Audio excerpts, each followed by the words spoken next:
Selamat pagi, saudara-saudara, ibu bapak yang dikasihi dan mengasihi Tuhan. Tema kita berbahagia yang benar. Apakah hari ini Anda dalam kondisi keadaan yang berbahagia? Amin, kata Ko Asun. Hanya Ko Asun yang berbahagiakah? Semuanya berbahagia. Benar apa benar? Puji Tuhan, kalau semuanya berbahagia. Kalau ada yang tidak baik-baik saja, nggak apa-apa juga ya. Berbahagia yang benar. Coba saya ajak kita melihat dan merenungkan tema ini. Berbahagia yang benar.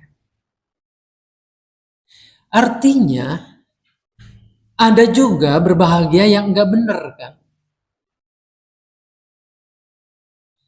Berbahagia yang benar tuh kayak gimana sih? Yang seperti apa orang itu dikatakan berbahagia? Apakah karena cukupnya sandang pangan, bahkan melimpah, uangnya banyak, kekayaannya tak terhitung, jabatannya mentereng, ia punya kuasa, punya wibawa.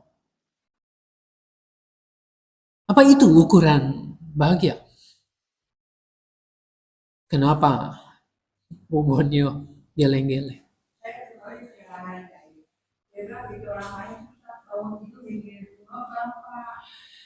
Bangun tidur mikirin bunga bank. Kita mengatakan di sini belum tentu kebahagiaan itu karena uang. Ya, kalau uangnya dikit. Kalau uangnya banyak, kita mengatakan begitu karena kita meyucian. Kita nggak punya duit. Seringkali kita menjas begitu ya, bahwa kebahagiaan tidak tergantung pada materi, tidak tergantung pada uang, tidak tergantung pada kuasa, jabatan, karir, popularitas. Ya karena kita sedang tidak punya itu semua. Saudara-saudara, kita tidak hendak mengatakan dan judging atau menghakimi bahwa orang yang demikian, orang yang kaya, orang yang berlimpah hartanya, uangnya banyak, kekuasaannya tinggi itu pasti tidak berbahagia. Bukan begitu. Tapi ada kondisi-kondisi tertentu yang membuat orang itu bisa menikmati kebahagiaan, dan ada juga di pihak lain orang tidak punya semua-muanya, tetap saja merasa hidup ini sepertinya tidak berpihak kepadaku. Jauh dari kebahagiaan. Apa yang disebut bahagia kadang-kadang sangat relatif. Dan sangat-sangat subjektif. Saya bermimpi nanti kalau sudah pensiun, saya mau hidup slow living, artinya hidup yang santai. Mau tinggal di pedesaan, mau berkebun, mau menikmati ini dan itu. Belum tentu apa yang saya bayangkan ini untuk orang lain itu kenikmatan, kebahagiaan. Buktinya banyak orang-orang di desa, di kampung malah jual sawahnya, menjual kebunnya, malah mencari kebahagiaan di kota. Apa yang di kota ini orang mimpikan di desa, kebalikannya. Orang di desa memimpikan gemerlapnya kehidupan di kota, karena di kota dengan gemerlapnya seperti itu menawarkan kenikmatan dan kebahagiaan. Orang berpikir, oh saya kalau berkeluarga, punya anak, punya keluarga, rasanya bahagia dah. Kalau seorang tua seperti saya misalnya punya anak, punya menantu, ada cucu, main dengan cucu. Rasanya bahagia. Tapi belum tentu dengan orang lain. Ada yang kalanya orang merasa jengkel. Ini cucu ribut banget. Anak-anak juga sama. Jadi beban pikiran, beban biaya, dan seterusnya. Saudara-saudara, sangat relatif sekali. Lalu, kalau semuanya relatif dan subjektif itu, apakah ada kategori sebagai ini loh yang bahagia sebenarnya? Saudara-saudara, saya belajar dari pemikir zaman dulu. Antara lain Aristoteles, lahirnya sebelum Kristus. Aristoteles ini memisahkan tuh bahagia dengan kesenangan. Bahagia itu menurut dia disebutnya eudaimonia. Eu itu baik, daimon itu keadaan jiwa rohani. Jadi keadaan jiwa dan rohani seseorang itu baik, terawat, terjaga, terpelihara, disitulah orang akan merasakan bahagia, kedamaian. Ini berbeda dari yang namanya hedone, yang kita sering sebut hedonis. Hedon itu kesenangan. Jadi ada beda tuh kayaknya. Kesenangan berbeda dengan kedamaian, kebaikan jiwa, kebahagiaan. Nah, jangan-jangan yang kita perdebatkan itu bukan soal kedamaian, ketentraman, kebaikan, keluhuran jiwa. Tetapi yang kita ributkan, yang kita kejar, yang kita pahami sebagai kebahagiaan, itu kesenangan. Jadi orang bisa hidup dalam kesenangan itu. Dengan memanjakan panca indera. Apa yang membuat saya senang? Saya melihat yang indah-indah. Saya menyaksikan drakor. Sekarang lagi syuting kayaknya di situ. Di stop jalannya tadi saya agak sulit. Orang bisa melihat adegan-adegan tertentu. Oh ya, ini menyenangkan mata saya. Jalan ceritanya menyenangkan emosi saya. Menyalurkan mungkin hasrat saya. Di situ yang saya lihat. Kesenangan bisa melalui lidah kita. Kuliner. Kita nyari di mana-mana. Yang bisa menyenangkan lidah kita. Perkara itu makanan sehat atau tidak, itu soal lain. Nanti dulu deh, yang penting ini makanan kata orang enak. Kita ke sana. Rasanya kalau saya belum menikmati itu, saya jadi orang yang ke belakang. Gak tahu. Kesenangan. Kesenangan bisa lewat sentuhan. Bisa lewat olahraga, kegiatan fisik kita, dan yang lain-lain. Nah itu kata Aristoteles, ini sebenarnya adalah sesuatu yang sesaat saja. Yang sementara. Anda sekarang makan, oh enak benar. Coba makan terus. Lama-lama enak juga ya. Kalau kebanyakan. Kalau keseringan. Banyak teman-teman saya mengeluh ketika pulang kampung. Biasanya kalau pulang kampung makan empal gentong kah, sate, nasi lengko, nasi jamblang. Lalu beberapa komentar. Kok rasanya nggak seperti yang dulu ya? Kayak dulu waktu kita kecil di sini menikmati enak benar. Tapi sekarang kok agak berubah. Bisa jadi yang masaknya lain, sudah anaknya, sudah keturunan. Tapi bisa jadi karena kita sudah kebiasaan makan makanan yang enak. Lidah kita sudah terbiasa menikmati yang enak, yang terus ditambah topping, ditambah penguat rasa, dan terus merangsang kita, lidah kita.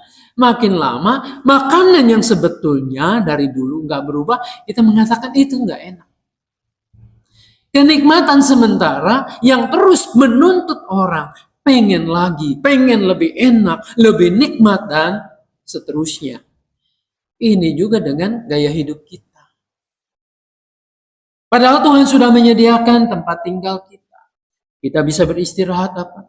Oh, rasanya ini kurang. Kurang lagi. Kalau aku belum punya rumah ini, kurang. Ukurannya kurang. Dan seterusnya.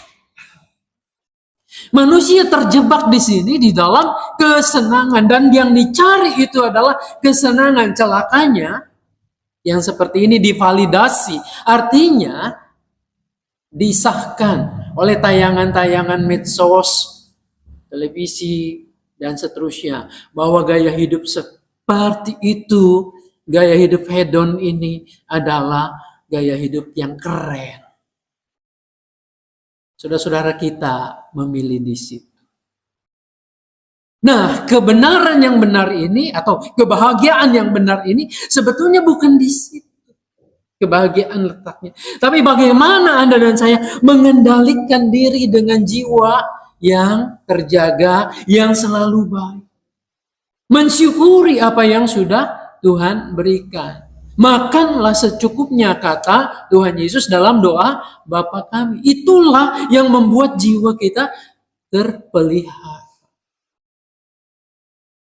Untuk gaya hidup yang tadi itu yang dipandang kita itu keliru, padahal kesenangan sesaat, tapi kita jadikan ini tujuan, ini bukan perkara yang baru. Bukan perkara zaman sekarang, oh iya ya, kita bisa mengerti sekarang. Kenapa ada pejabat nggak pernah cukup dengan gajinya, dengan uangnya? Padahal sudah banyak banget gajinya. Tapi kenapa harus korupsi lagi? Sudah cukup untuk menjabat. Jadi penguasa.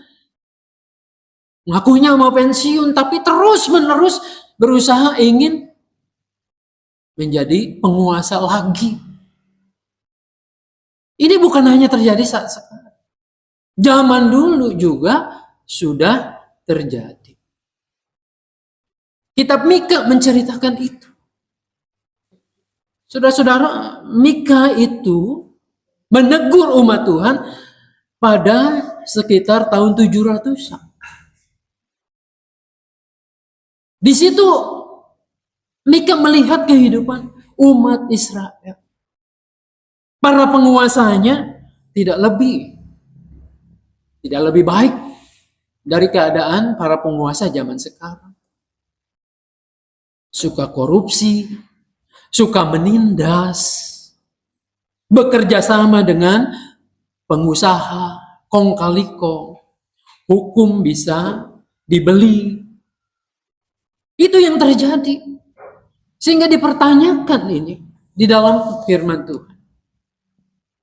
Dikatakan tadi dalam bacaan pertama, Tuhan menggugat umatnya. Apalagi sih sebenarnya yang kurang? Lalu umatnya berbantah seolah-olah menjawab, memberikan persembahan, ibadah dengan meriah, dan seterusnya. Nah, Tuhan mengatakan, hai manusia, telah diberitahukan kepadamu apa yang baik. Apa yang dituntut Tuhan darimu selain berlaku adil, mencintai kesetiaan, dan hidup dengan rendah hati di hadapan Allah. Tuhan menegur begini oleh karena apa? Pada saat itu mereka tidak melakukan keadilan. Tidak menegakkan kebenaran. Yang ada adalah memuaskan diri sendiri, menyenangkan diri sendiri. Ini yang namanya hedon. Jadi sampai sekarang itu terus terjadi.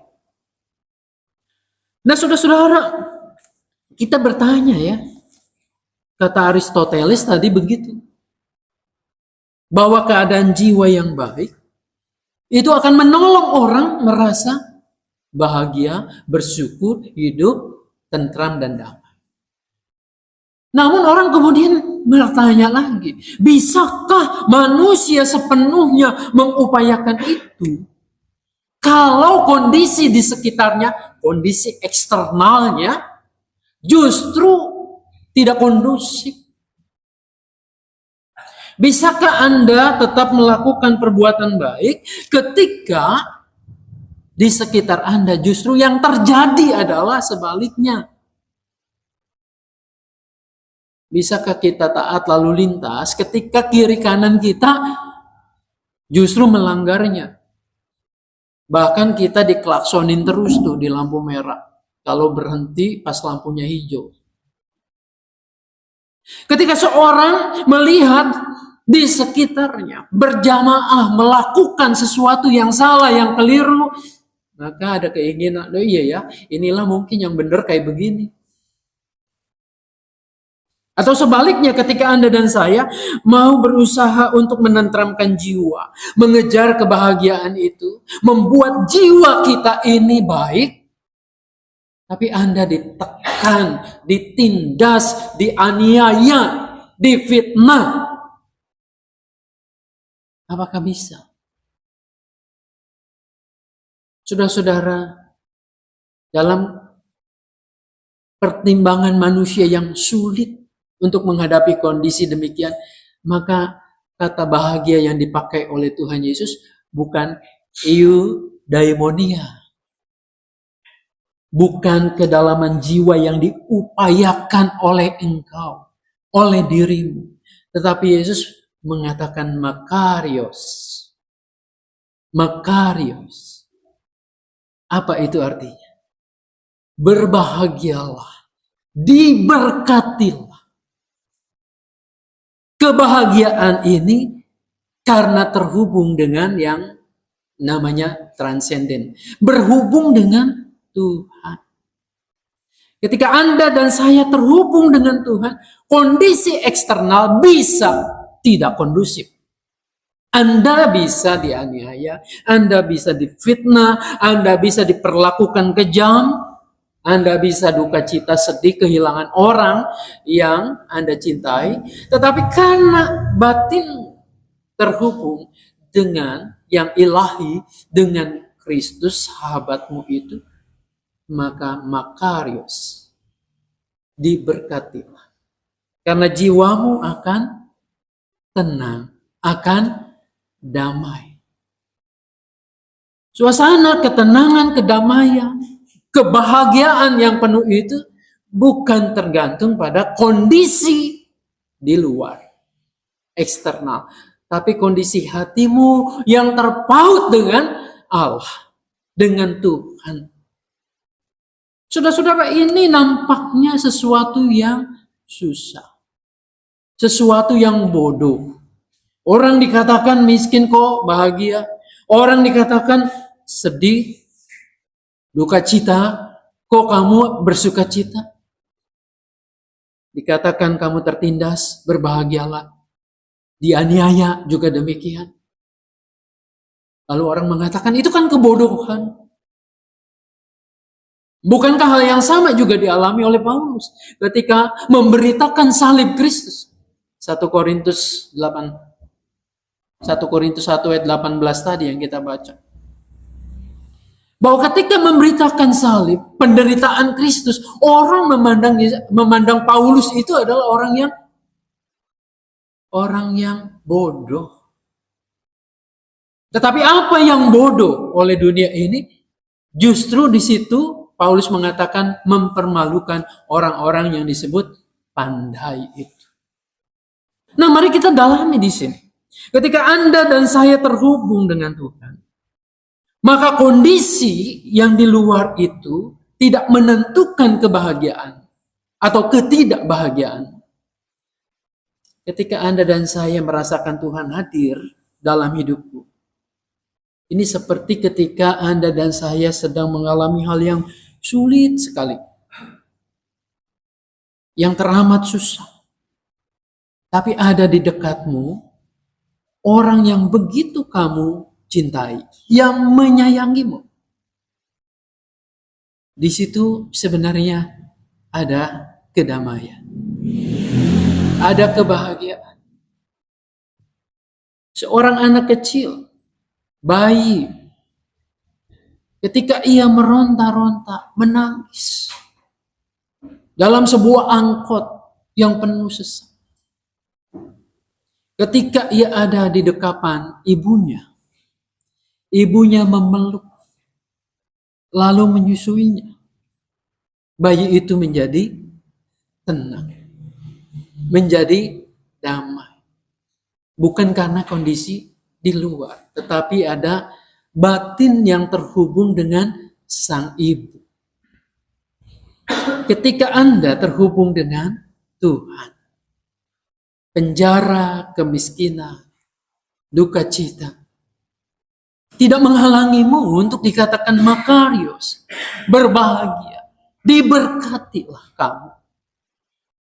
Saudara-saudara, kondisi seperti inilah sebetulnya yang Yesus tawarkan kepada setiap pengikut. Nah, coba Anda alami ini. Oke lah, ini masalahku berat. Masalahku tidak mungkin aku pikul sendiri. Tapi aku yakin dan percaya. Tuhan yang pernah mengatakan, aku tidak lagi memanggil kamu hamba tetapi sahabat. Ia ada bersama dengan aku. Maka jiwaku tentram. Hatiku tenang. Inilah bahagia itu. Saudara-saudara, milikilah ini dalam hidup kita. Karena betul harta kekayaan pada waktunya akan kita tinggalkan. Orang-orang yang kita cintai, yang selama ini memberikan kesenangan, kebahagiaan, mungkin juga akan pergi lambat laun. Semua yang ada di dunia ini akan kita lepaskan. Lalu adakah sesuatu yang menolong kita untuk kita tetap tenang dan merasakan kebahagiaan? Paulus mengalami ini ketika dia terhubung dengan Tuhan Yesus. Penjara buat dia bukan lagi alasan untuk berkeluh kesah. Tekanan, deraan, cacian, makian, kemiskinan yang ia alami tidak menghalangi dia untuk merasakan sukacita di dalam Tuhan. Bukankah hidup yang demikian ini, hidup yang bebas dari keterikatan itu, merupakan kebahagiaan yang sebenarnya? Kebahagiaan yang benar, yang Tuhan sudah sediakan. Nikmatilah itu. Jalinlah relasi yang baik dengan Tuhan. Rasakan dia hadir di hidupmu, memberikanmu kekuatan, kehangatan, dan cintanya itu. Biarlah kita disebut orang-orang yang berbahagia. Tuhan Yesus memberkati kita. Amin.